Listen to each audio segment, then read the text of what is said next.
كان السيدة زينب عليها السلام. يا راس السنة يا راس السنة وراس الحسين انباق، وانت وياي خلك عايش الحالة. هدوا على الخيم هدت خشب عالنار، بحيث الشمر شفته مخوصر حباله. يا راس السنة ورجع لراس حسين، صعب اختي الكفيلة تماشي شتاله. مجبورة ومشيت وعند غاية هناك، وخطبت بصوت انا وطاحن دلاله.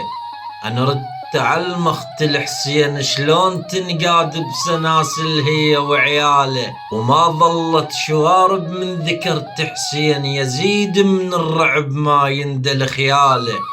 زينب بنت علي المامس وجهها خيال، وين حسين يرجع حتى نبراله.